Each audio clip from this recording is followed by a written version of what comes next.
I invite the Minister of Social Development and Poverty Reduction to lead the House in prayer or reflection.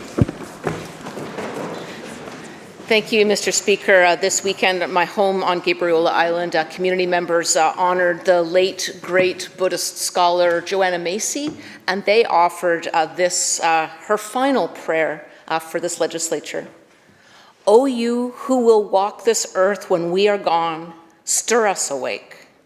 Behold through our eyes the beauty of this world. Let us feel your breath in our lungs, your cry in our throat. Let you see in the poor, the homeless, the sick. Haunt us with your hunger, hound us with your claims, that we may honor the life that links us. You have as yet no faces we can see, no names we can say, but we need only to hold you in our mind, and you teach us patience. You attune us to measures of time, where healing can happen, where soils and souls can mend. You reveal courage within us we had not suspected, love we had not owned. O you who come after, help us remember, we are your ancestors. Fill us with gladness for the work that must be done.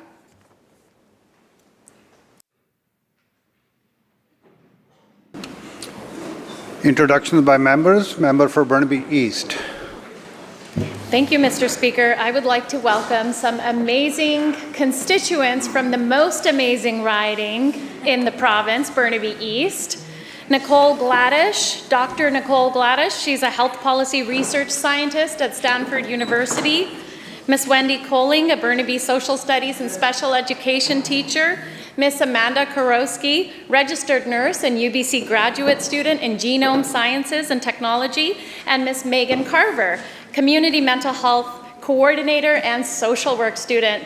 Please join me in making them feel very welcome today.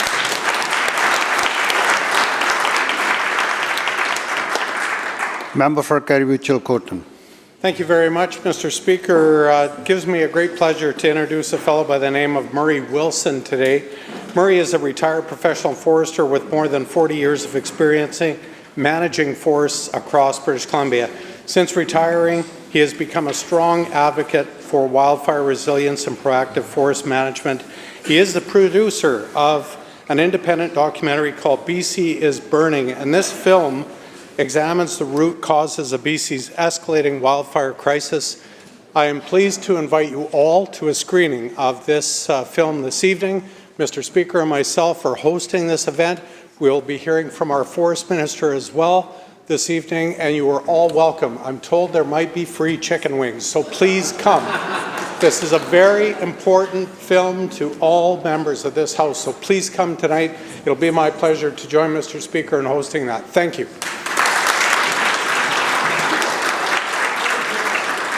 Minister of Mining. Thank you, Honourable Speaker. I'm very pleased to welcome today a good friend and a very successful business person, Sucha Pada from Surrey. He proudly owns Grand Taj and Grand Empire Banquet Hall in Surrey, and his doors are always open, Mr. Speaker, to the community, to organize community events, to bring community together. And today is a special day for him and his wife, Harpal Pada, because they are joined by their family members, Balwinder Kaur and Manjeet Kaur, who are visiting from India, and they're here to experience the question period with us. I would like to ask the House to please make them feel welcome. Leader of the Official Opposition. Thank you, Mr. Speaker, and it was an honour today to be part of the Métis celebration in the Hall of Honour. We have a number from the Métis Nation people here today that I'd like to introduce. Minister Paulette Flamond, I should say, the Skills Training Post, Secondary Education, somebody I've worked closely with over the years in my time when I was a minister, and it was great to see her here today. Minister Deborah Fisher, Education and Childcare, and Minister Susie Hooper, Environmental Protection, as well as staff person Arsalan Anwar. Would the House please make them all welcome?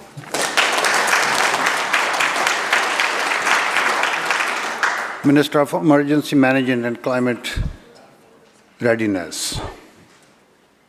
Thank you, Honourable Speaker, and good afternoon, members. Twice a year, we have the privilege of welcoming an important guest into our chambers and across British Columbia, that guest being our emergency alert system test, of course. In the case of an emergency, these alerts can provide life-saving information and instructions to the public. It's one of the ways we help keep people in BC safe. Today at 1:55 p.m., we will be testing our emergency alert system, and that means people will be receiving an alert on your mobile device, radio, and TV. In order to receive the alert, you need to make sure that your settings on your cell phone are not set to Do Not Disturb, you are connected to an LTE network, and that your device is up to date. Please help me in welcoming our emergency alert test into the chambers today. Member for Surrey White Rock. Thank you. Thank you, Mr. Speaker. Mr. Speaker, I would like to introduce the Next Generation Foundation. They support people experiencing homelessness in the community of White Rock, and they are with us today. With us are Parminder Singh Wander, Kuldeep Kaur, Babinpreet Singh, and Asi Kaur and Jagmeet Kaur, and both of these wonderful girls actually go to White Rock Elementary and attended that with my daughter Alexandra, so good to see them here today, and I ask that the House please make them welcome.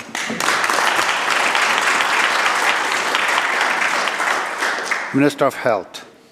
Thank you so much, Honourable Speaker. Joining us today in the gallery is the Heart and Stroke Foundation, who are accompanied by other health-related organizations, and together they make up BC Rehabilitation and Recovery.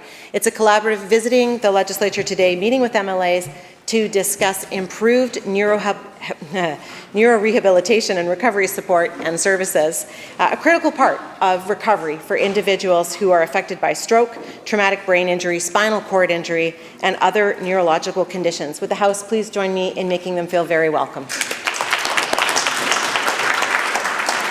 Member for Peace River South. Thank you, Mr. Speaker. I rise in this place of honour today to correct the record. One of my colleagues from across the way mistakenly mentioned another riding that was the best in the province, and everyone here knows that Peace River South is by far the best riding in the province. And to that end, I would very much like to welcome one of the councillors from the beautiful and amazing town of Tumbler Ridge, Chris Norbury. Please make me help give her welcome. Minister of Forests. Thanks very much, Mr. Speaker. I want to join my colleague, the Deputy Speaker, in welcoming Murray Wilson to the legislature and encourage all members from all sides of the House to be able to participate in the viewing of BC is Burning this evening. I've had a chance to watch it twice, and really pleased that Murray invited the BC Wildfire Service, in particular our ADM responsible for the opportunity to be able to participate in that. Really pleased to share with the House that Murray has agreed to serve on my Minister's Advisory Council, the Forest and Range Practices Advisory Council, to be able to take the lessons he's sharing in that film and bringing that to help influence government policy. So Murray, thanks very much for being here and for all that you're doing. Also want to take the opportunity, as was done earlier this week, Mr. Speaker, to welcome the Invasive Species Council to the precinct here today, and in particular give a shout out to their executive director, someone who's working so very hard, wears a number of hats, Gail Wallen. And in addition, also want to welcome back to the legislature Steve Thompson, a former Minister of Forests himself, who's been serving as chair of the Invasive Species Council. Will the House please join me in making all of these guests feel very welcome? Member for Prince George North Caribou. Thank you, Mr. Speaker. 365 days in a year, and one of them is somebody's birthday every one of those days. And I'd like to draw to your attention the birthday of one of our staff, Athena Lord Nelswell, up in the gallery there, worked in the chamber with us last session. Happy birthday, Athena.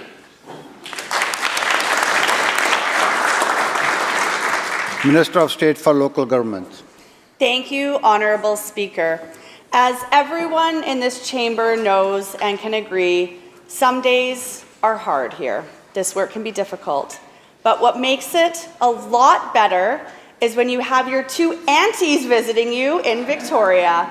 So I would like to introduce to the House my auntie Shelley Dielker and her bestie Rhoda Reese so Shelley lives with me in Nelson. We grew up together, all my cousins. And Rhoda is in my dear friend who's sitting right beside me, and I can't remember the name of her constituency right now, Sunshine Coast. She's from Taxada, and we went on a really lovely walk, and it is so wonderful to be having a sleepover with your aunties in Victoria. So will the House please let both Shelley and Rhoda feel very welcome. Love you. Member for Delta South. Thank you, Mr. Speaker. It's been a good week for me. I've got two constituents here again today from Tawasin, BC, and they live in a little part of Tawasin called Boundary Bay. Andrea Leary and her partner Calvin Penner. And they were part of a fundraiser, which we have many of in Delta, galas, etc. And they won the opportunity to come here today, hang out, tour of the building with Keith Baldry, and they're here in question period. And they even had lunch with two celebrities, Vaughn Palmer and Keith Baldry today. So please welcome Andrea and Calvin. Member for Nanaimo Lanswell. Thank you, Mr. Speaker. Every once in a while, you're sitting at the Empress and you look over and see a shadow walk by, and then you see another shadow, and you find out that it's two of your friends from France. And you say, wow, what would you like to do on Wednesday but come to the legislature? So I'd like to point up here, we have Anita and Jean-Claude Tessier who are visiting the legislature. They're great friends of mine, and I hope that the entire House would make them feel welcome. Member for Kelowna Mission. Thank you, Mr. Speaker. I'd like to join the member opposite in welcoming my friend and predecessor, Steve Thompson, to the House. Anyone who has served in this House for a long time or been in politics and has gotten to know Steve knows that he is truly the model of a member of the Legislative Assembly. He is a wonderful, humble community servant who after his service as an MLA, continued to serve our community, including as co-chair of our Memorial Cup bid, and is just a wonderful fellow to work with and someone that I look to for inspiration as I set out to in this role. Member for Warren-Lumbee. Thank you, Honourable Speaker. Today I am excited to welcome three special guests in the gallery. First, Anna Caldwell. She is South Island HEU Regional Vice President. Anna has been with the union for 13 years, and for the past 4 years she has served as healthcare aide in the ICU at Victoria General Hospital, born and raised in Victoria, now living in Souk. This is her very first time in the gallery watching question period. And joining Anna is Bill McMillan, first Vice President of Hospital Employees Union and dedicated community support worker for the 23 years, serving in many roles across HEU. Bill also lives in Victoria. Last but not the least, with them is my husband, who I rarely get to see, but delighted to see here in the gallery. Baljit Sandhu. He's also a long-time HEU member and healthcare worker at Vernon Jubilee Hospital, currently serving as HEU Regional Vice President for the Interior. Would the House please join me to thanking my guests for the tremendous work they do to help people and to help our healthcare system and to make them feel very welcome. Thank you. Minister of Public Safety and Solicitor General. Thank you, Honourable Speaker. Earlier today, I had the opportunity to meet with Tracy Crawford, who's the Regional Manager of Western Canada for Mothers Against Drunk Driving. And we discussed the incredibly important work that MAD has done over the last 30 years to support victims, combat impaired driving, and improve road safety across our province and beyond.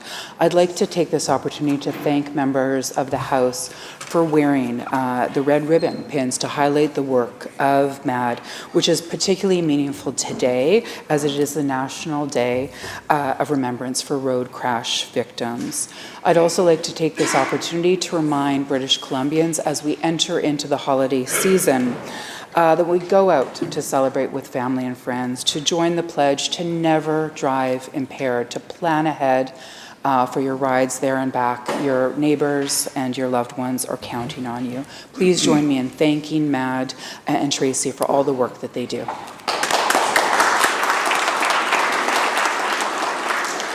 Madam Clerk.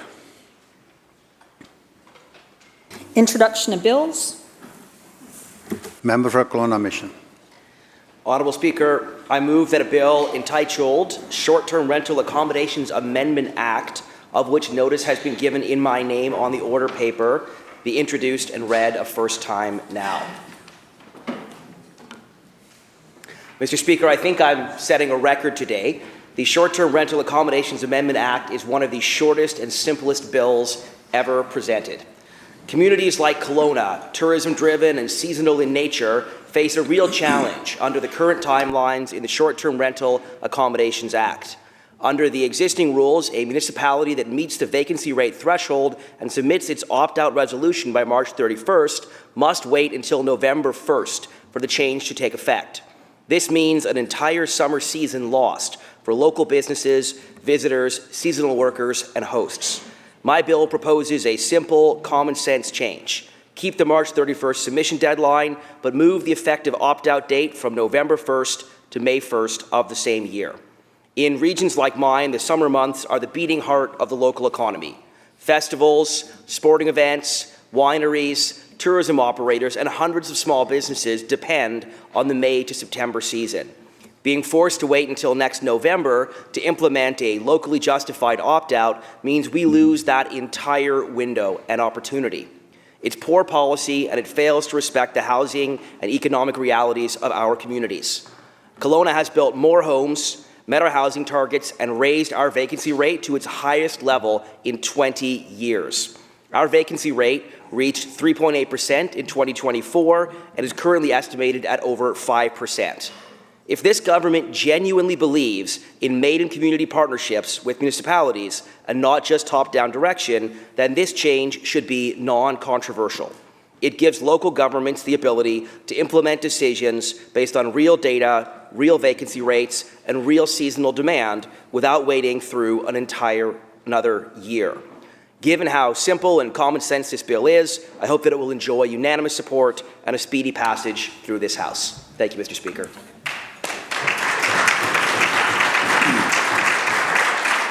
Members, the question is first reading of the bill. All those in favor say aye. Aye. Opposed? Motion carried. Member?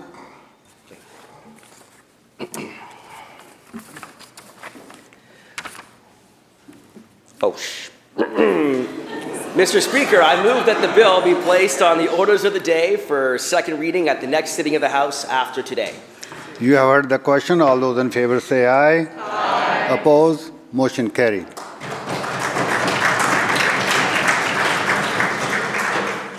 Member? Mr. Speaker, I clearly meant to say sugar. Mr. Speaker, I move that a bill entitled Short-Term Rental Accommodation Act 2, of which notice has been given in my name on the order paper, be introduced and read a first time now.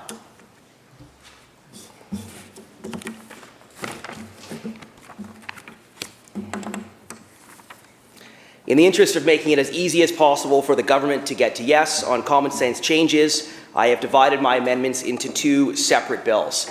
I will now speak to the Short-Term Rental Accommodations Amendment Act number 2. I'm a big believer in subsidiarity, the idea that issues should be addressed at the lowest possible level, allowing local communities to make decisions for themselves. In other words, we should treat municipalities like grown-ups. This bill gives municipalities something they have been asking for: the ability to manage short-term rentals during major events in a way that reflects local realities, not one-size-fits-all dictates from Victoria.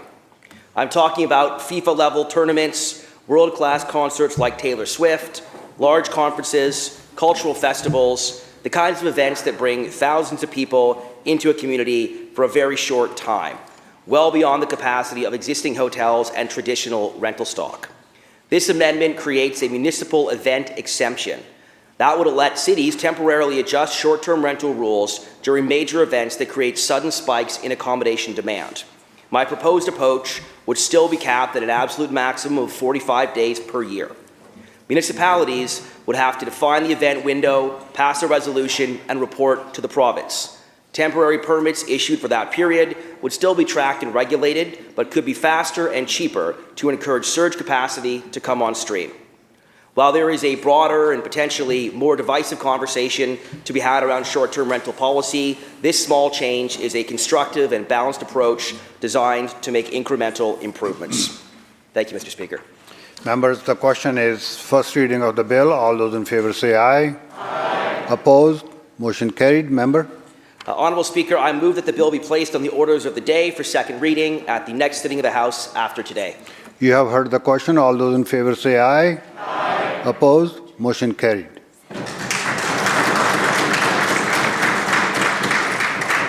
Member for Surrey Cloverdale. Speaker, I move that a bill entitled Interpretation Amendment Act No. 2, 2025, of which notice has been given in my name on the order paper, be introduced and read a first time today. The Interpretation Amendment Act 2025 aims to repeal Section 8.1 of the Interpretation Act. The Interpretation Act is a crucial piece of legislation in British Columbia that outlines how laws should be interpreted and applied. It includes definitions and rules that apply to all statutes and regulations within the province. In 2021, the Act was amended to include Section 8.1, which makes it a legal requirement that every act and regulation must be construed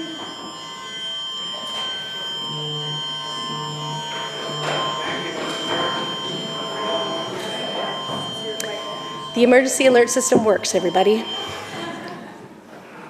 Please continue. Thank you.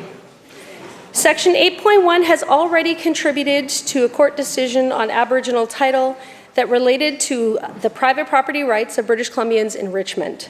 While the Interpretation Act was not the only basis on which she reached her decision on Cowichan Tribes v. Canada, Justice Young relied on this to support her conclusion that the Land Title Act does not protect owners from Aboriginal title claims. Here are her exact words. I find support for the view that the indefeasibility provisions in the Land Title Act do not apply against Aboriginal title in Section 8.1 of the Interpretation Act, which directs that legislation be interpreted in a manner that does not derogate from Aboriginal rights. To construe it otherwise would also be inconsistent with UNDRIP. When DRIPA was voted for in this House, I do not believe that British Columbians understood that this government intended to use it to change their way of life or to change the interpretation of statutes that protect their rights. Interpreting all laws and regulations so they must be consistent with the Declaration on the Rights of Indigenous Peoples Act fundamentally changes the governance of our province and may erode the protection of rights and interests for all British Columbians. Mr. Speaker, I don't believe this government received the informed consent of British Columbians to change the governance of this province, and for this reason I believe Section 8.1 of the Interpretation Act must be repealed. Members, the question is first reading of the bill. All those in favor say aye. Aye. Opposed? Motion carried. Member?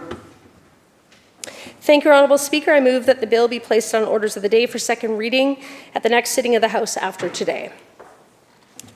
You heard the question. All those in favor say aye. Aye. Opposed? Motion carried.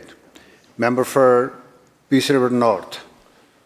Thank you, Honourable Speaker. I move that the bill entitled Declaration on the Rights of Indigenous People Statute Repeal Act, of which notice is being given in my name on the order paper, be introduced and read for the first time now.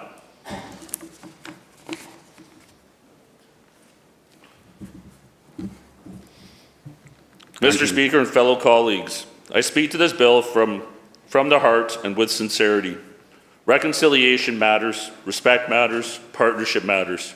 But DRIPA, as implemented, is dividing people at a time when we need unity. It is pulling this province apart when we should be building something stronger together. My brother has 4 children. 2 stepchildren are First Nations and 2 biological children. All 4 he loves equally. As his children grow up, 2 will receive benefits the other 2 will never qualify for. Education supports, job opportunities, extended health coverage, housing programs, and hunting and fishing rights. These children live in the same house, raised by the same parents, but the government will treat them vastly different. How is he supposed to explain to his children why they're treated so very differently? The answer is, he shouldn't. He loves them. And they are equal and should be treated as such. Across this province, people feel the ground shifting beneath them. Families, Indigenous and non-Indigenous, are trying to plan their lives in a system clouded with uncertainty. Land decisions are inconsistent, processes are tangled, ministries are operating under conflicting expectations, Meetings are happening behind closed doors. Transparency is missing, and trust is eroding. This conclusion is causing real harm. It is straining relationships, slowing essential projects, and undermining confidence in government. People are afraid to say the wrong thing, do the wrong thing, or simply not understanding the system that has become too unclear to navigate. This bill is a call for courage to put clarity above confusion, unity above division, and fairness above uncertainty. We need to create a new framework that unites us all together cohesively to look forward and not just backwards. Mr. Speaker, I end with a quote from George Erasmus, former EFM National Chief. We cannot live in the past, but the past will continue to live in us if we do not confront it together. Thank you. Member, the question is, first reading of the bill. All those in favor say aye. Aye. Opposed? Division has been called.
Members, the question is first reading of the bill, private members bill introduced by Peace River North. All those in favor, please stand or indicate.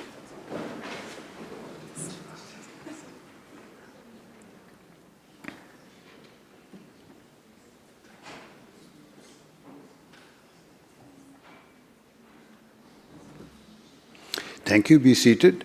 Those who oppose, please rise or indicate.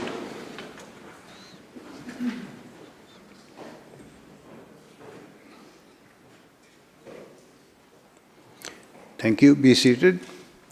And members participating remotely, now Madam Clerk will be connecting with you. Make sure your mics are on.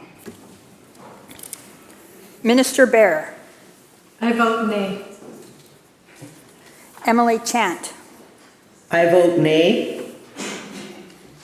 Minister Green. I vote nay. Minister Lohr. I vote nay. Emily Phillip. I vote nay.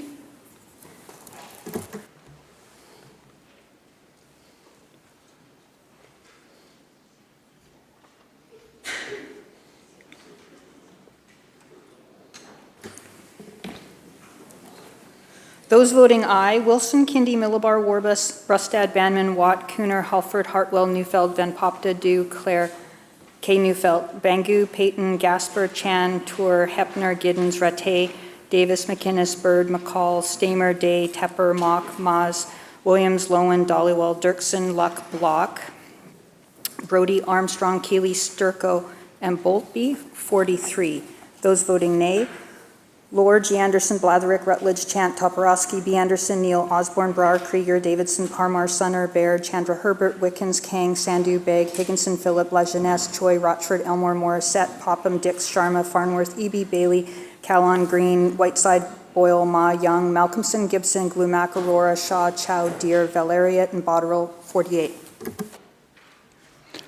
Motion is defeated.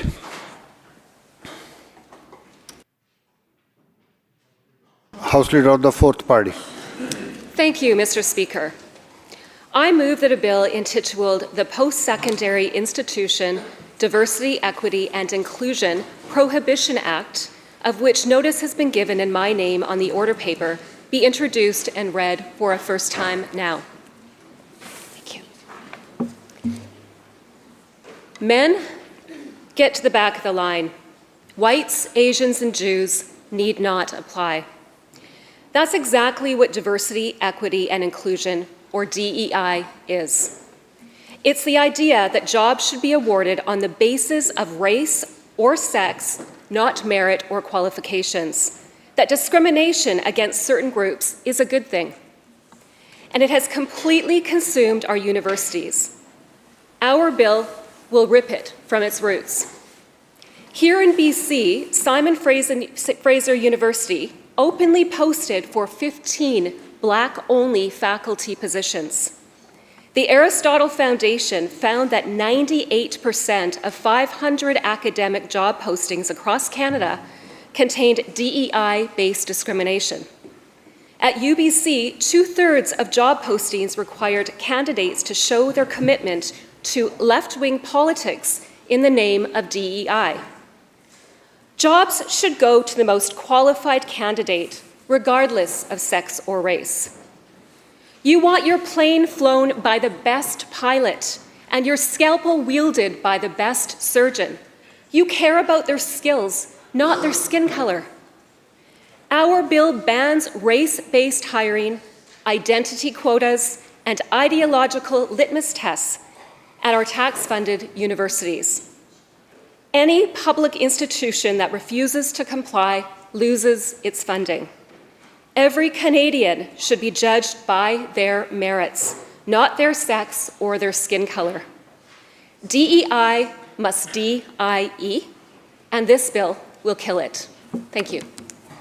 Members, the question is first reading of the bill. All those in favor say aye. Aye. Opposed? Nay. Division has been called.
Members, the question is first reading of the bill tabled by the House Leader of the Fourth Party.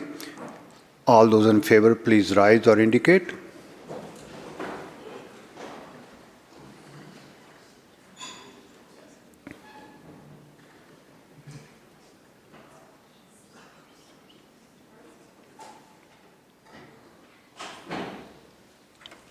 Thank you. Be seated. Those who oppose, please rise or indicate.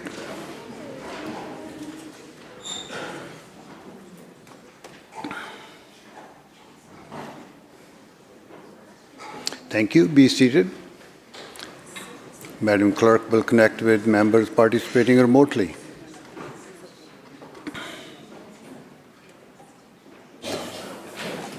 Minister Baer. I vote nay. MLA Chant. I vote nay. Minister Green. I vote nay. Minister Lohr. I vote nay. MLA Phillip. I vote nay.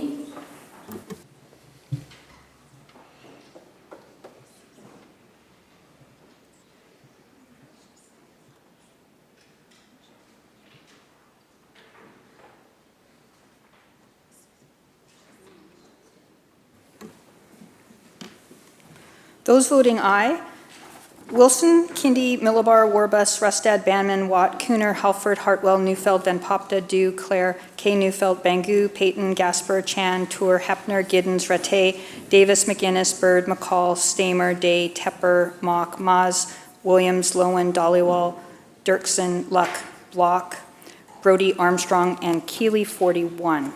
Those voting nay: Lord, G. Anderson, Blatherick, Rutledge, Chant, Toporowski, B. Anderson, Neal, Osborne, Brower, Krieger, Davidson, Parmar, Sunner, Baird, Chandra Herbert, Wickens, Kang, Sandu, Begg, Higginson, Philip, Lajeunesse, Choi, Rochford, Elmore, Morissette, Popham, Dix, Sharma, Farnworth, Eby, Bailey, Callon, Green, Whiteside, Boyle, Ma, Young, Malcolmson, Gibson, Glumac, Aurora, Shaw, Chow, Deere, Valeriot, Botterill, Sturco, and Boltby, 50. Motion is defeated. Madam Clerk.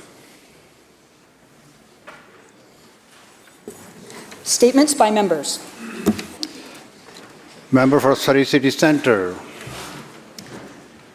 Thank you, Mr. Speaker. On November 19th, we observed the National Day of Remembrance for Road Crash Victims. This is a solemn day to honor those who have been killed or injured in often preventable crashes, and to stand with the loved ones who are left to cope with sudden and heartbreaking loss. This year, the province of British Columbia has officially proclaimed November 19th as the Day of Remembrance for Road Crash Victims, reaffirming our shared commitment to road safety and to honoring those whose lives have been tragically cut short. Speeding, distracted driving, and impaired driving remain the leading causes of motor vehicle collisions. Here in British Columbia, from 2019 to 2023, an average of 288 people lost their lives in crashes. Each one of those numbers represents a person, a story, a family, and a future that will never be realized. Nearly 20% of those fatalities happened in November and December, months where winter conditions and holiday celebrations increase the risks on our roads. Mothers Against Drunk Driving bring awareness to these increased risks every November 1st to January 5th with Project Red Ribbon. As we head into the holiday season, let's commit to making safe choices. If you're going to a gathering, plan ahead for a safe ride home.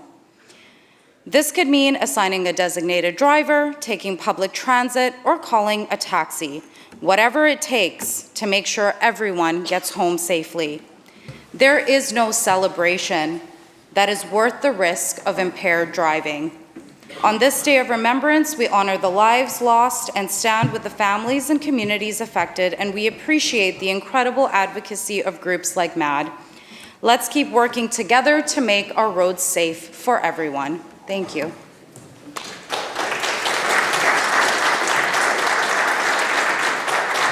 Member for Surrey Panorama. Good afternoon, friends. Imagine a little girl promised a job, handed over by her own family, only to be locked in a room and sold night after night. Or a boy in an internet cafe, forced on camera while a stranger thousands of kilometers away pays to watch and direct the abuse in real time. This is modern slavery. It is happening right now with millions of children. International Justice Mission exists to end this violence. IJM rescues victims, brings the criminals to justice, restores survivors to safety and strength, and helps local law enforcement build systems that last. Today, in partnership with Village Church in my own riding, among many, we in Canada have a chance to fight back. Disturbingly, Canada ranks as the 4th largest consumer of child sexual exploitation material in the world. That means the demand fueling this horror is, in part, coming from our own backyard. We cannot look away. As one example, for 15 years, IJM worked in Kolkata, India, training police, prosecutors, and judges. When they started in 2006, the streets were filled with children being sold. Today, because of that work, 101 traffickers, pimps, brothel owners, and even customers have been convicted, and those same streets have a 95% reduction. Now IJM is taking everything they've learned to Bangladesh, equipping honest police and courts to protect the next generation of boys and girls before they're ever sold. This only happens when people like us stand with them. I'm asking you today to become a monthly partner with IJM Canada. Even a small amount every month rescues real children, puts real criminals behind bars, and changes entire communities. Will you go to ijm.ca right now and set up a monthly gift? Together we can make sure no child is for sale, not on our watch. Thank you.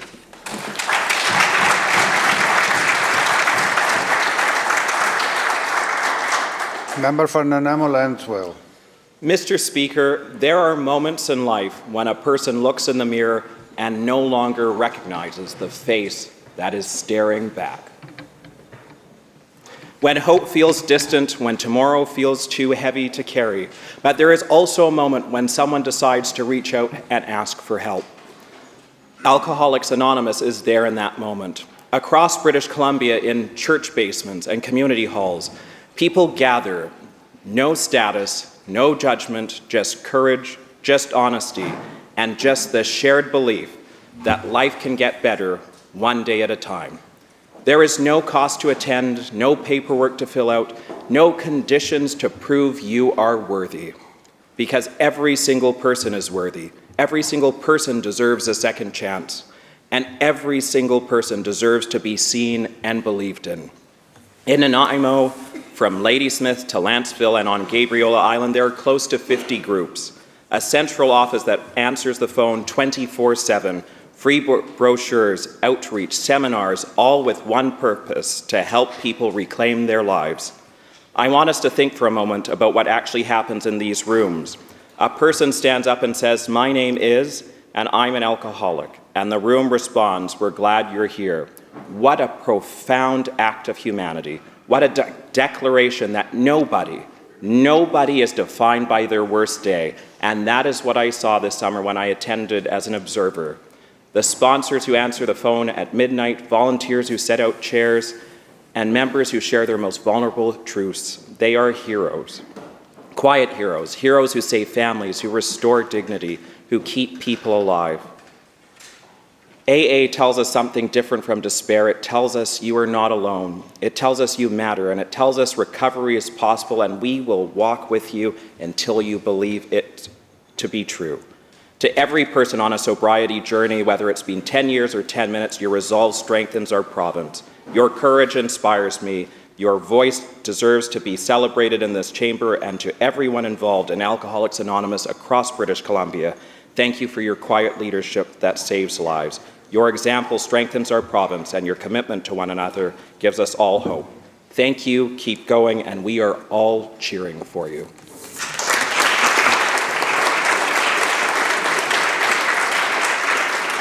Member for Langley Willowbrook. Thank you, Honourable Speaker.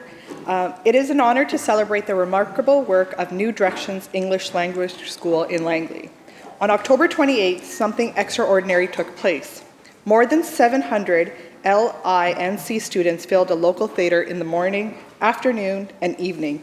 Ceremonies to celebrate their graduation. Over 60 countries were represented, all united by a beautiful theme song, "We Are Unity, We Are From All Around the World."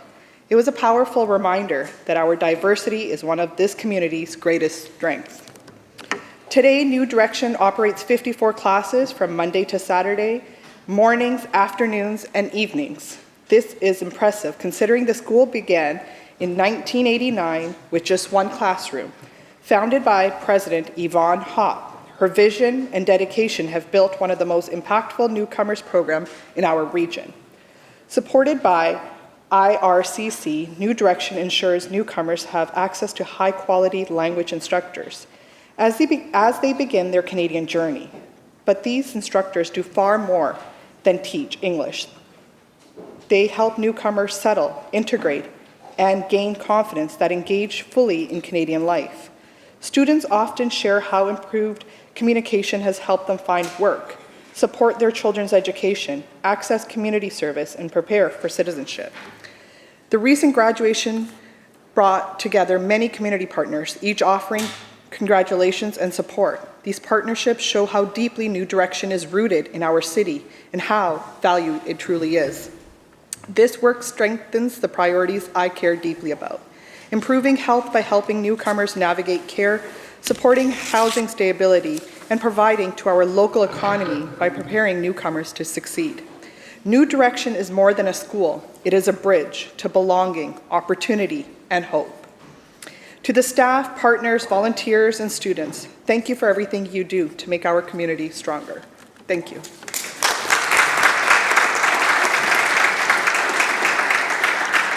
Member for Lady Smith Oceanside. Thank you, Honourable Speaker. I rise in the House today to recognize that November 21st marks an incredible day for hockey and an even better day for women in sport in British Columbia. This Friday night is the inaugural home game of the Vancouver Golden Eyes, British Columbia's very own team in the Professional Women's Hockey League. We are so proud to have the first PWHL team in Western Canada. This is a huge win for professional hockey, not just for women's hockey, but for the entire game, for its fans, and for every young girl who dreams of lacing up her skates, hitting the ice, and making a living doing the sport that she loves. The Golden Eyes also bring more opportunities for fans to come and visit Vancouver and beautiful British Columbia. The Golden Eyes are a testament to the skill, to the leadership, and the perseverance of women who have pushed boundaries in hockey and beyond to make this dream a reality. In the past 20 years, the number of girls playing hockey in British Columbia has more than doubled. This incredible achievement is what happens when we invest in opportunity, especially for women. That's why our government's work toward gender equity incorporates a more inclusive sport culture in BC. The Golden Eyes logo is inspired by the fiercely protective common golden eye, a bird native to Vancouver's waterways, coastlines, and mountain vistas. Drawing inspiration from its speed, strength, and precision in flight, the Golden Eyes reflect our team's unbeatable and unified spirit as they soar to new heights. To the entire Vancouver Golden Eyes team and BC players Jen Gardner, Hannah Miller, Kimberly Newell, Chanreet Bassi, and Nina Job-Smith, welcome home. To all the members of this House, I ask you to join me in recognizing this opportunity for women in sport and cheering on the Golden Eyes as they take on the Seattle Torrent at the Pacific Coliseum this Friday night. Let's go, Golden Eyes.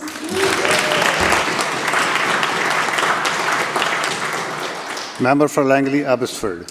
Thank you, Honourable Speaker. During the Remembrance Day break week, across Langley, Abbotsford, and throughout our province, British Columbians gathered to honour the men and women who gave everything for our country. I had the opportunity to attend several ceremonies, including the No Stone Left Alone event at Aberdeen Cemetery. Walking through the headstones, reading the biographies placed on the graves, I was reminded many of these fallen heroes were the same people who built this province, long before they wore the uniform. They worked in our forests, our mills, our mines, our farms, our job sites. They were the people who literally got British Columbia off the ground, the ones who built our resource industries, the early communities, the foundations of prosperity we enjoy today. And when war called, they answered that call. Some of them never returned. Those who did come home went right back to building the British Columbia we know today. Honourable Speaker, one of the most powerful moments this year was seeing youth participate in remembrance. At Aberdeen Cemetery, teachers, parents, and 5th grade students from Short Reed Community Elementary School came out as part of No Stone Left Alone. They walked the rows, placed poppies on every veteran's headstone, and took a few moments to learn who these people were and what they sacrificed. Seeing those young students carefully placing each poppy, acknowledging men and women who lived, worked, and raised families, and then served their country is the reminder that remembrance is being passed to the next generation. Events like this teach our youth the freedoms and privileges we live with today were paid for by the people who built this province with their hands and defended it with their lives. Their legacy is in our communities, our industries, and the opportunities we enjoy today. And now, Honourable Speaker, it's being carried forward by the next generation who are learning what service truly means. Least we forget. Thank you.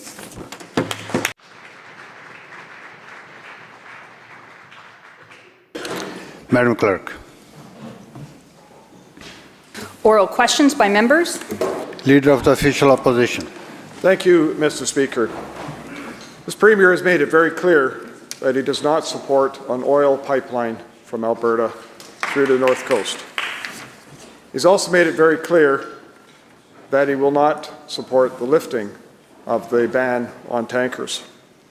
Given that Alberta and the federal government seem to be approaching an agreement to do this, is the Premier prepared to change his position and support a nation-building project?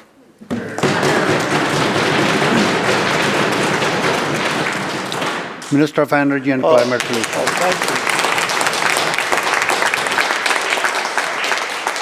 Honourable Speaker, the oil tanker ban on the coast protects BC's community and BC's economy. The coastal First Nations have spoken strongly of it, the Premier has, and every member of our caucus supports that oil tanker ban on the North Coast, Honourable Speaker.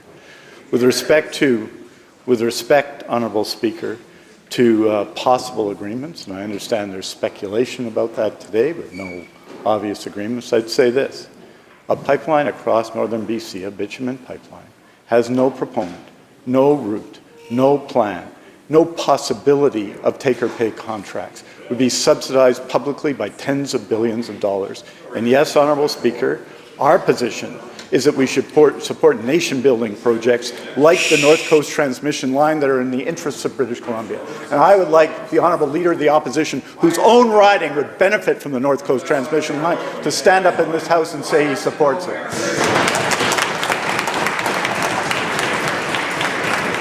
Leader of the Official Opposition, supplemental. Thank you, Honourable Speaker. And if the Minister would love to ask a question, we can switch sides anytime you like.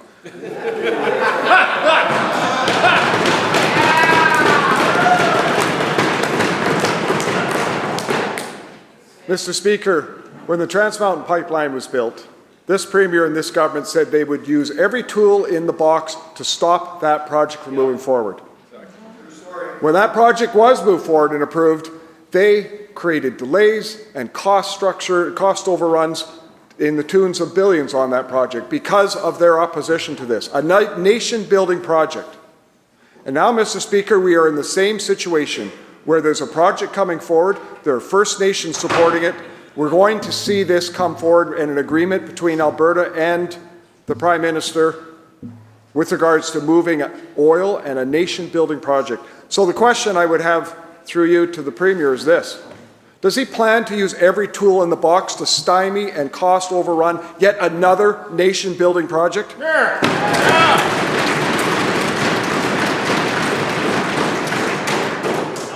Minister.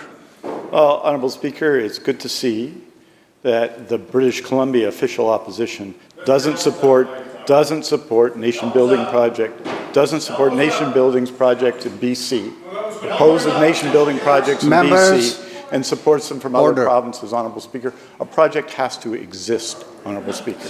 It has to exist in time and place. But I can tell you, Honourable Speaker, you look at British Columbia,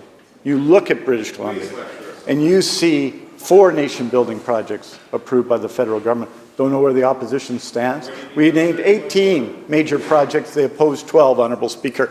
I think, Honourable Speaker, that MLAs in British Columbia should support British Columbia, and certainly the opposition isn't doing that. Member for Peace River South. Thank you, Mr. Speaker. After-hour ER closures in Tumbler Ridge nearly killed both the mayor and a councillor on the same night. Both suffered abdominal emergencies and both ended up requiring emergency surgery. The mayor was sent to Fort St. John, a 2-hour drive away during an emergency. Will the minister commit today to restoring after-hour ER services in Tumbler Ridge, or does someone need to die first?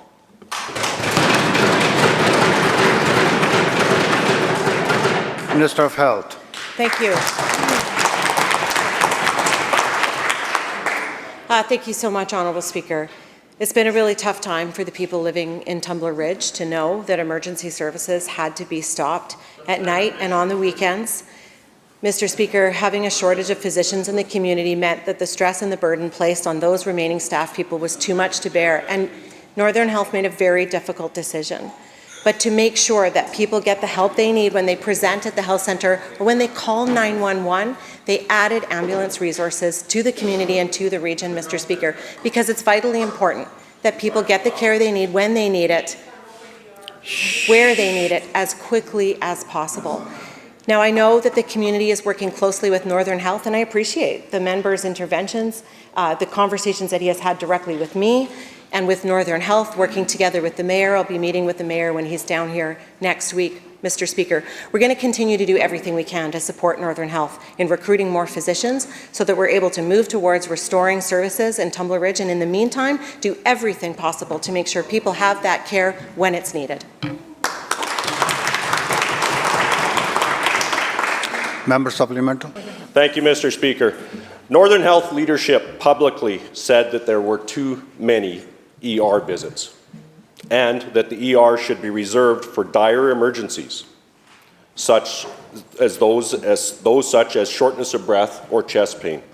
Clearly, for Northern Health, an abdominal emergency does not count as dire. Local Dr. Charles Helm has publicly called Northern Health's advice irresponsible. Adding insult to injury, Northern Health told residents that closing the ER after hours was actually good for them because they would supposedly get faster care. Does the minister agree with Northern Health leadership that ER closures are good for the people of Tumbler Ridge? Yes or no? Minister of Health. Thank you, Honourable Speaker. I totally disagree with the member's characterization of this. There are professionals at Northern Health working closely with local medical staff to make the best decisions possible with the resources and the shortages and the strains that they're facing. Mr. Speaker, it's inappropriate to speculate on individual cases and to speculate on what may have happened. What's vitally important is that Northern Health continues to work closely with the community, that recruitment efforts are ongoing, and that more broadly, British Columbia our government continues to focus on these recruitment efforts, because we know that the strain being placed on rural ERs is incredibly difficult for local communities to bear. And that's why we're taking action to recruit more physicians and nurses from places like the US. That's why we're speeding up credentialing, Mr. Speaker. It's why we're going to continue to build more medical training seats for the nurses and doctors that we need in the years to come. Because, Mr. Speaker, whether you live in a small town or whether you live in a large urban area, you deserve to have the care that is there for you. And that's why we're going to stay focused on this work at hand. Thank you, Mr. Speaker. Leader of the third party. Thank you, Honourable Speaker. I rise with a heavy heart today, and I'd like to warn the House that the subject of my question is distressing. I'm humbled to have been given permission to share this story. 2 years ago, Bowen Island teenager Maya Cassidy made a request under the Freedom of Information and Protection of Privacy Act to receive her medical records. The records pertain to recent hospital visits where she was admitted for treatment of a mental illness. The FOI request was made without her parents' knowledge. After receiving her records, Maya went online to look up terms related to her diagnosis. The search results indicated that her illness was untreatable. That information was the last thing found on Maya's phone. Her mother, Hillary, believes that she interpreted her situation to be hopeless. Maya died by suicide later that day. My question is to the Minister of Health. Why are vulnerable minors being left to interpret potentially harmful information without support from mental health professionals? Minister. Thank you, Honourable Speaker.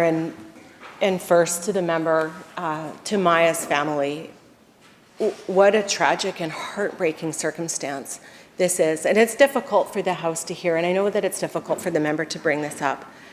The death of any child is absolutely devastating, and I know that our hearts go out to her family, her friends, and her community.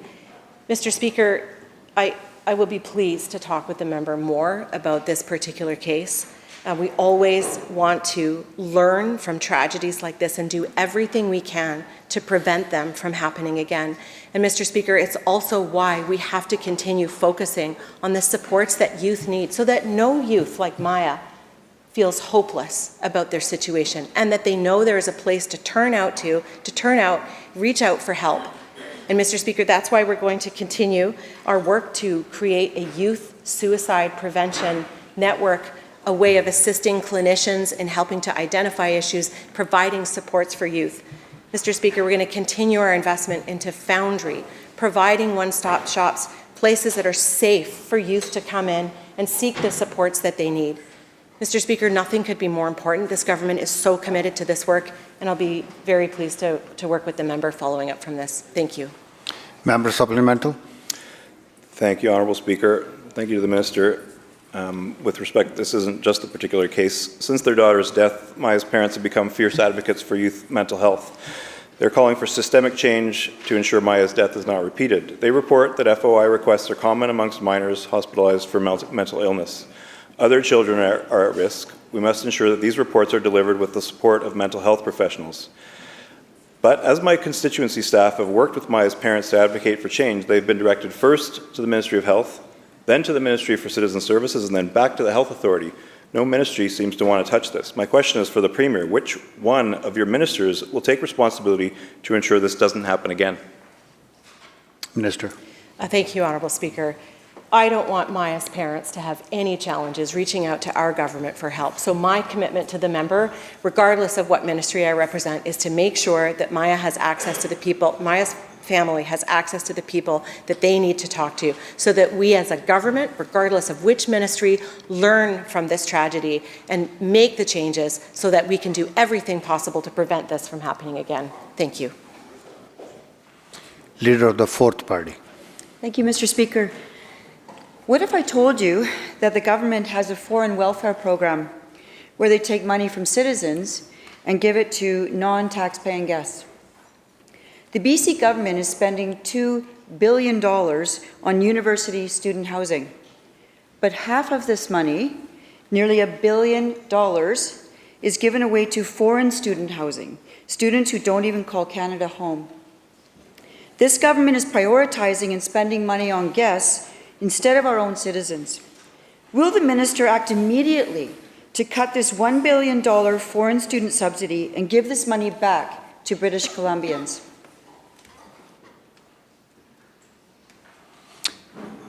Minister of Post-Secondary Education.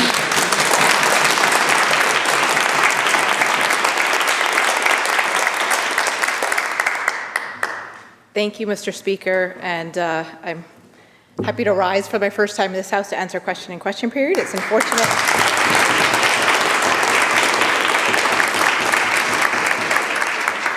But it's unfortunate that the question has to be riddled in such rhetoric about the diversity of our province and of our post-secondary institutions that truly makes our province so great.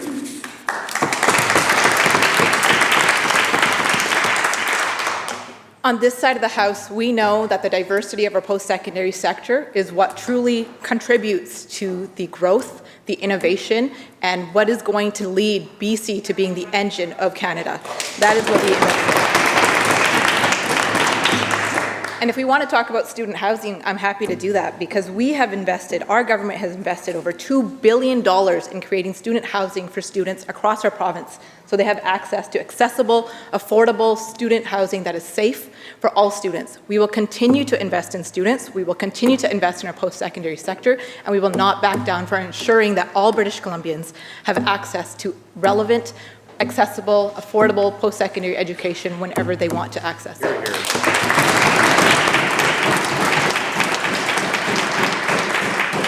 Member supplemental. Yes, thank you, Mr. Speaker. Foreign students are meant to be a net benefit to our country. We bring in the best and brightest so that they can enrich our experience, not to subsidize theirs at the expense of BC taxpayers. Meanwhile, our own students can't find jobs and can't afford homes. It is a $1 billion betrayal, Mr. Speaker. My question again, will the minister act immediately to cut this $1 billion foreign student subsidy and give this money back to British Columbians? Minister. Thank you, Mr. Speaker. I'm truly perplexed at the line of questioning when we know that international students have funded so much of our post-secondary institutions for so long. They have paid disproportionate amounts of tuition to uphold our post-secondary institutions, and this is something that we're seeing the effects of it from international student cuts at the federal government level, and we're seeing the impacts it's having on our post-secondary sectors.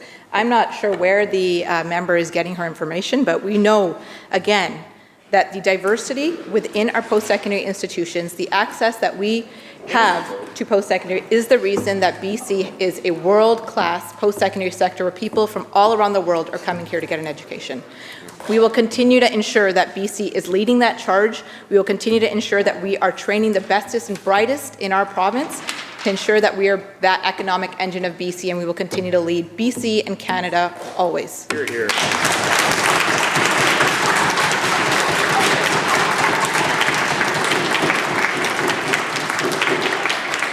Member for Surrey Serpentine River. Thank you, Mr. Speaker. Local governments are forced to be the backstop for this government's failings, left to fend for themselves in neighbourhoods they don't recognise anymore.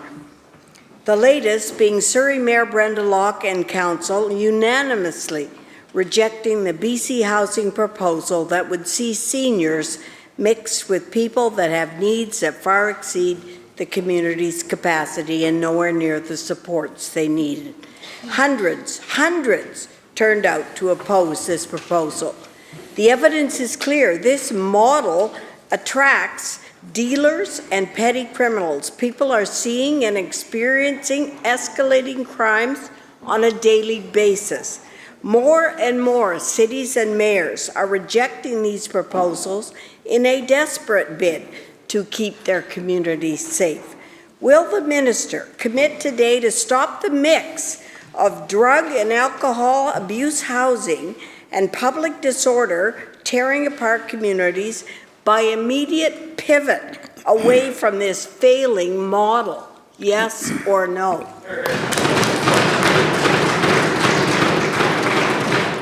Minister of Housing. Thank you, Mr. Speaker. And while I disagree with the characterization of the question, I welcome the opportunity to talk about the important work that we're doing across the spectrum to provide housing and supports to people who need it most. And actually, I'll note that the member opposite was supportive of this type of housing during her time as mayor, because in that role, as we do, folks understand that the alternative to encampments, the alternative to people sleeping in streets or doorways, is providing shelter beds, supportive housing beds, and the supports that go along with them, mental health supports, addiction and recovery supports, that allows our most vulnerable neighbours. Members, order. Please continue. These types of housing and supports allow our most vulnerable neighbours to come inside and get back on their feet. It improves safety for those individuals and safety for our broader communities. Without these supports, as members across the... I can wait. Members, Minister has the floor. Please conclude. Members across the aisle have cut funding to these supports, have opposed shelter and supportive housing.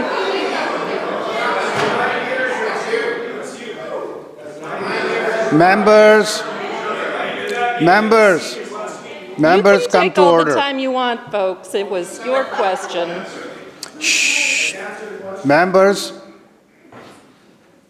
Minister. Without supportive housing, more people remain outside, more people remain in encampments. Those are not safe options for communities. So we will continue to work alongside local governments, alongside community-serving organizations, to bring people inside and support them along their path to recovery. Member for Richmond Bridgeport. Thank you, Mr. Speaker. 2 years ago, a person tragically died in a fire at the Oak Street Bridge encampment. And the situation has become worse since then. The City of Richmond wrote to the Ministry of Transportation asking for action. And yet, this NDP government has failed to take action. Families with newborn children now walk through that area to reach the nearby SkyTrain station, facing needles on the ground and aggressive behavior on a daily basis. When will this NDP government finally act to ensure the safety of our citizens, respond to the concern of the City of Richmond and the concern of my constituents, and provide I'm talking about real support to the homeless individuals under the Oak Street Bridge?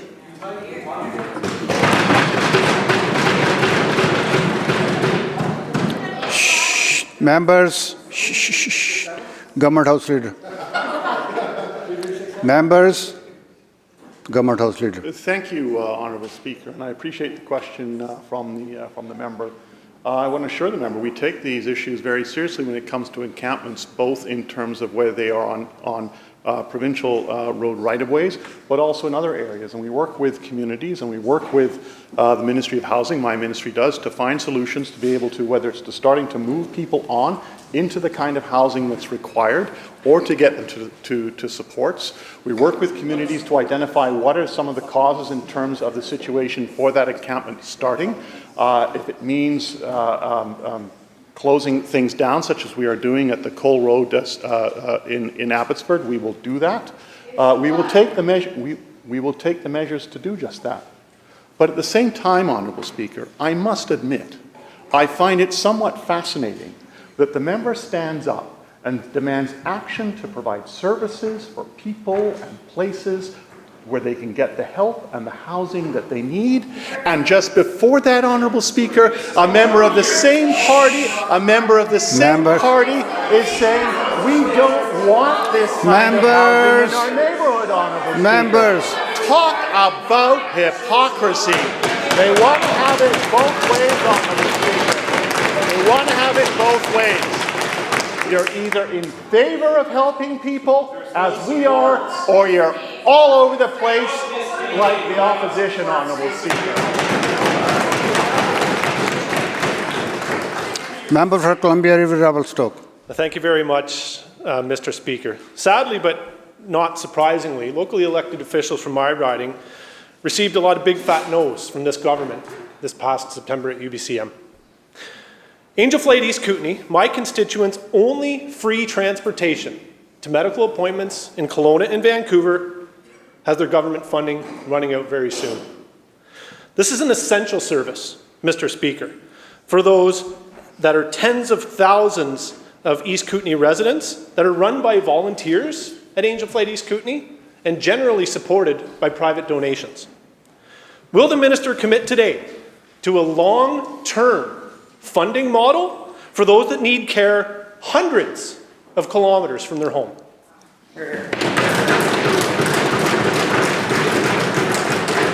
Minister of Health. Thank you so much, Honourable Speaker, and thank you to the member for the question and for speaking up for rural residents that deserve the same access to health care as any resident in this province.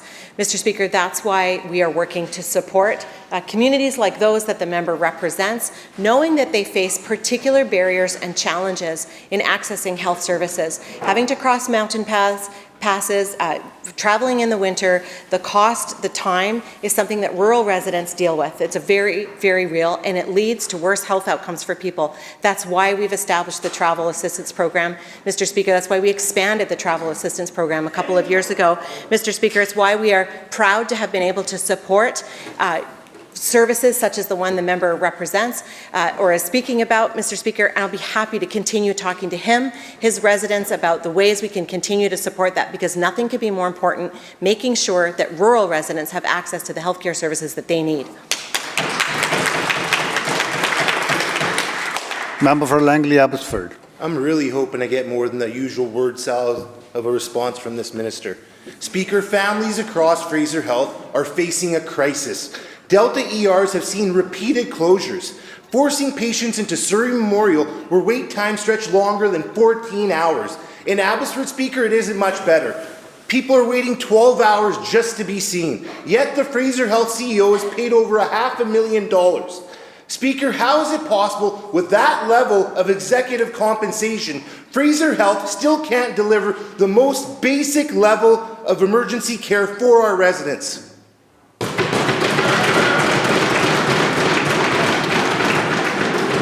Minister. Thank you so much, Honourable Speaker. I know that long wait times in emergency rooms are incredibly frustrating for people. When you are sick or when someone you love is sick and you need to wait in an emergency room, it creates a lot of anxiety and angst for people, Mr. Speaker. I want to be clear that we know wait times fluctuate and it depends on the time of day, but every patient is triaged with the acuteness of what they are facing, and they are seen quickly when the severity of their illness or... Members,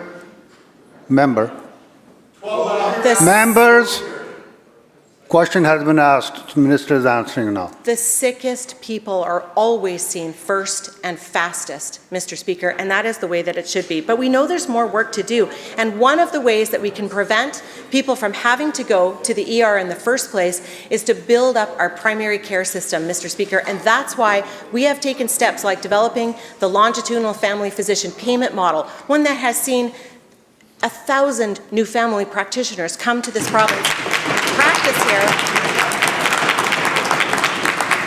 attaching hundreds of patients every single day, Mr. Speaker. It's why we've expanded the scope of practice for pharmacists so that people don't need to go to a doctor, and if they don't have one, go to an ER to do simple things like refill a prescription or talk about something like a urinary tract infection, Mr. Speaker. There's more work to do. You can bet we're going to continue doing this because we know how important it is to build up the healthcare system here to ensure people have the access to a family practitioner, to a nurse practitioner, to the people that they need to see to get the care that they deserve.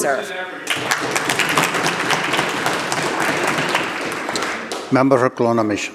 Mr. Speaker, talk about a functioning healthcare system. The ambulance paramedics say there have been 250 hospital and ER closures across the province this year. Lillooet alone has had 45. Shameful.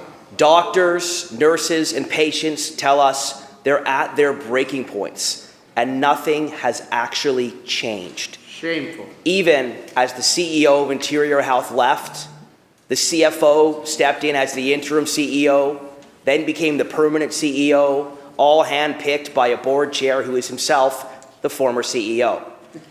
Shameful. When will the health minister recognize the pattern and make an actual regime change to get Interior Health back on track? Here, here, here. Minister of Health. Thank you so much, Honourable Speaker. First, I want to say that the leadership in Interior Health has my confidence.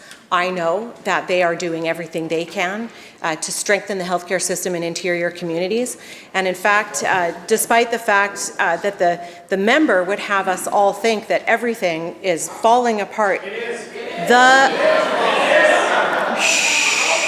Members. He completely ignores the progress that we're making. We did not get into this situation overnight. We're not going to get out of it overnight. We are going to get out of it by determined work. Mr. Speaker, we have seen the progress that this government has made, seeing ER disruptions reduced by 25% over the same period last year. But, Mr. Speaker, the member brings up Lillooet, and I want to talk about Lillooet because Lillooet is a success story. It is true that Lillooet has had emergency room disruptions, but they have not had a disruption since July 28th. Why? Mr. Speaker, it's because of the leadership that is being shown by the community and by Interior Health. It is by the recruitment successes that they have had with 4 new practice-ready assessment physicians arriving in Lillooet in 2025, 1 in March, 3 in September. They are supporting primary care, they are supporting the emergency room, and that emergency room has not closed since. That is an example of success, that is the result of hard work, and that is the work that we are going to continue to do. Member for Surrey White Rock. Wow. That's the bar for healthcare in this province. Absolutely staggering that an emergency room has not closed since July. And that minister takes a victory lap on that?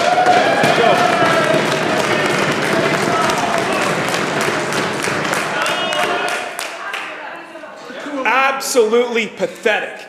And the fact is this, 250 hospital closures this year. This year. We've had 55 closures in if you want to stand up and answer a question, go for it. Member has the floor. Shh. Member has the floor. Please continue. Members. You're not answering. Please. Please continue.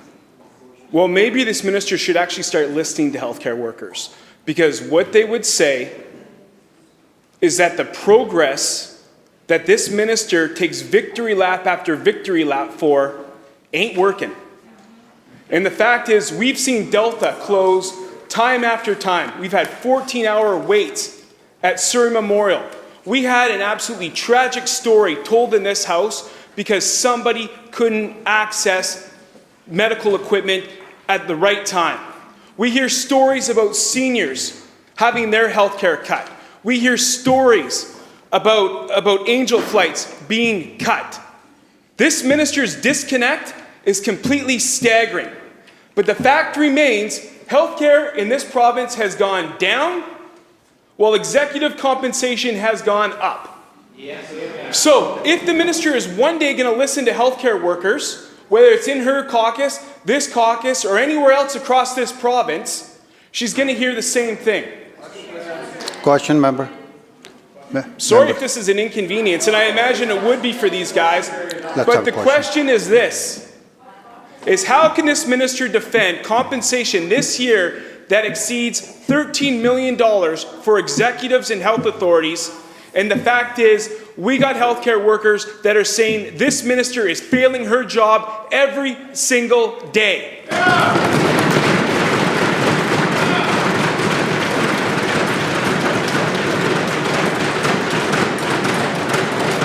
Thank you. Thank you. Minister. I know this member would like to deny the progress that's being made in hiring 1,000 new family doctors, in tripling the number of nurse practitioners, Members. adding 175 new cancer doctors. Mr. Speaker, that Members.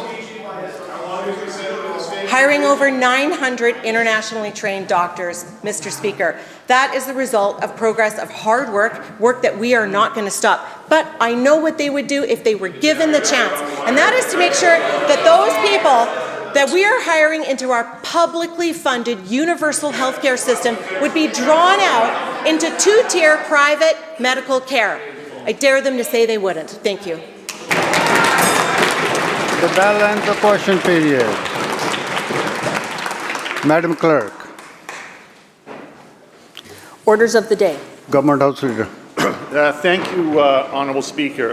In this chamber, I call committee stage on Bill 20, Construction Prompt Payment Act. In Section A, the Douglas Fir Room, I will be calling Committee of the Whole on Bill 31, and I would just like to inform the House that when committee is done and the bill comes back for third reading, that will be a confidence vote. And in the Birch Room, Section C, I call committee stage on Bill 25. Committee chairs.